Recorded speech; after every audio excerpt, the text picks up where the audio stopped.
Hello there guys, what is going on? SonOfChelsea, happy Monday. It's another edition of Let's Talk Chelsea, speaking about some recent Chelsea news, some transfer gossip, also Fikayo Tomori loan update from Frank Lampard yesterday, and also praising the recent performances of Billy Gilmour and discussing his importance to Frank Lampard in the upcoming Premier League games at the heart of Chelsea's midfield. But before we get into any of that good stuff, you know by now, if you haven't already, hit that subscribe button and the notification bell so you don't miss any uploads, daily uploads about Chelsea FC on this channel. So if you're looking for that content, hit that subscribe button, and also do me a massive favor by starting this week off well by hitting that like button, because it helps out the channel as well. So let's get into it firstly with some transfer gossip surrounding Dayot Upamecano, the highly rated Leipzig centre-back being linked with a summer move to Chelsea FC. The 22-year-old French international has been linked with a move to the Blues this summer as Chelsea joined the race for the highly rated centre-back, with the likes of Man United keen to trigger his release clause. Upamecano has already played in the Champions League semi-final and is rated for his passing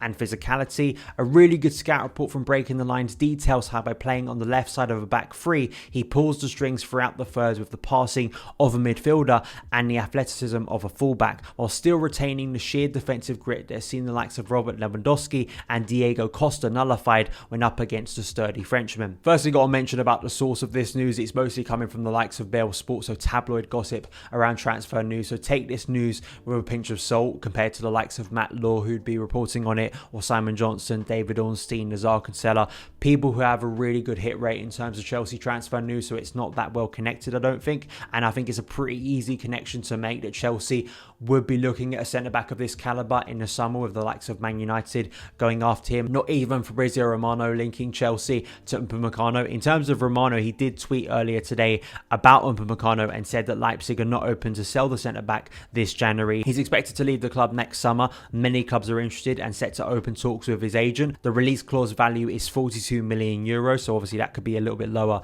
in pounds as well. But I think that for me, it's an obvious choice. It's an obvious name. He's clearly highly rated for a number of reasons. His passing ability, being a very modern centre-back.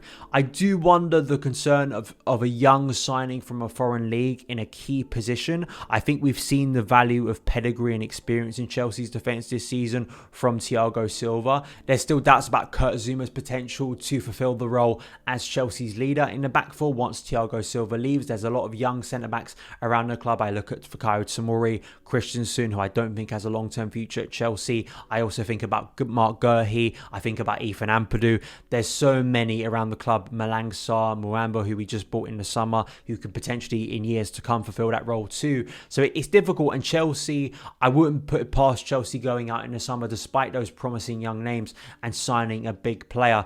And apart from Upamecano, who's a big name, I think of Jimenez from Atletico Madrid, who's been constantly linked to Chelsea from the likes of Matt Law. So I think he's probably top of the list compared to other centre-backs you could name. There aren't a lot of obvious names at the moment. I spoke about Simakan last week being linked to Chelsea this month. Another player that was quite confusing, didn't feel like a player that would be a massive upgrade on what we already have, and would feel more like a signing that could go back out on loan and may actually never play for Chelsea. I think it's a really delicate balancing act for Chelsea in the long term, because bringing in a young centre-back from a different league, we've seen Timo Werner and Kai Havertz struggles to adapt into the league, and you feel could Upamecano still as a very young player struggle with that? What he deals with on a regular basis in the Bundesliga compared to the Premier League, it's very, very different. And I think that sort of the space that strikers occupy, the different type of forwards you face on a weekly basis from the likes of Man United to say Burnley, it's very challenging. And I still wonder, a player learning, will Chelsea feel also about Kepa Arrizabalaga spending a lot of money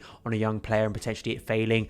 I think that's the issue as well. I just think it's different to attacking players, so I think you can give more time. I feel like defensive signings, you want more pedigree and also experience in that area, especially when we don't have a lot of defenders of that ilk compared to Thiago Silva at the moment. Let me know your opinions. I know people highly rate him, and I think he could have a massive future already, doing a lot of great things under Julian Nagelsmann at RB Leipzig. And speaking about Nagelsmann, could he have a future at Chelsea as well? Let me know in the comments below. Next is another centre-back that currently is at Chelsea, did play yesterday for the first time in a long time, and that is Fikayo Tomori coming off the bench against Morecambe in the latter stages. And Frank Lampard speaking about Tomori's future and basically confirming the club are looking to get him a loan. This is what he had to say following the win over Morecambe in the FA Cup. There's a possibility that he could be going out on loan to get games somewhere else, but that has to be the right solution for him and the club. He was part of my thinking to start today, but we're looking at that. I think it's interesting that Frank Lampard has directly confronted this issue and also said that the club are looking potentially for a loan.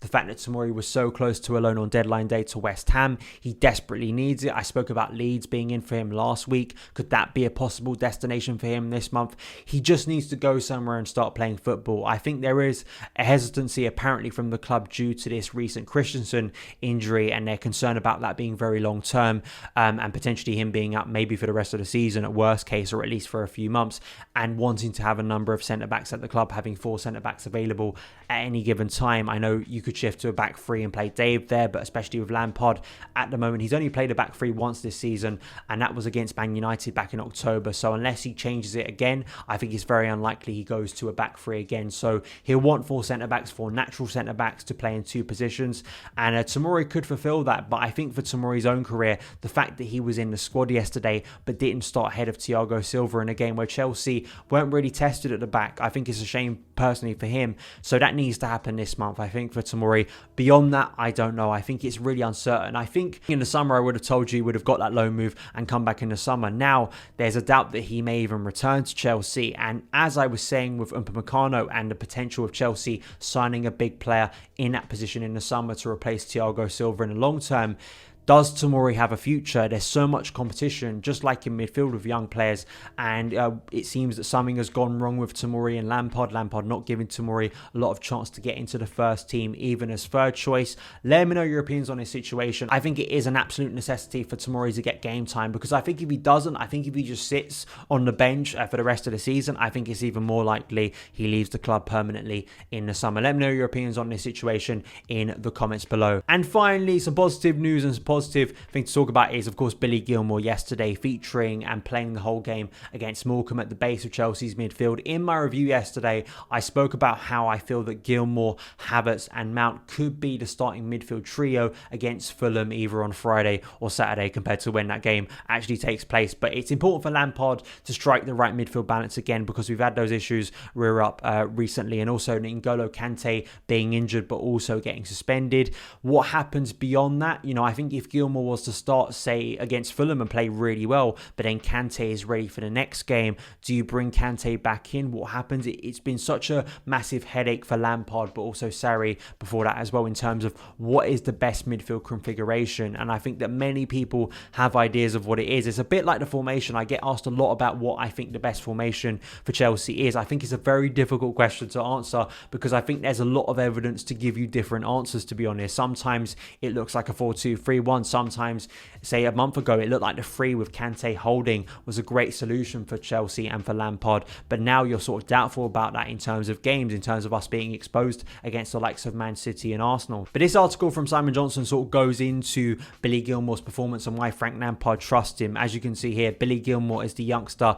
Frank Lampard truly trusts, whatever the pressure. Just looking at his performance that Simon Johnson delves into against Morecambe, he was into the action from the off, winning back possession on the edge of his own area before calmly finding a teammate. It set the tone for what was to follow. Playing in the deep holding midfield role in front of the back four, only Cesar Azpilicueta and Antonio Rudiger had more than his 110 touches of the football. He finished behind the same duo for total passes, of which 72 were in the opponent's half, with an overall accuracy rating of 92.2%. I do love watching Gilmour play, and I love the potential of Billy Gilmour to potentially be a bit of a hybrid player for Chelsea in the future. What I mean by that is sort of a mix of N'Golo Kante and Jorginho, sort of that interceptor, someone who does have the mobility and presence in the middle to break up play, but also the passing range that N'Golo Kante can't bring you, but Jorginho can. And you think about the limitations of Jorginho's game in Lampard's system, but also in terms of the Premier League and the intensity of it.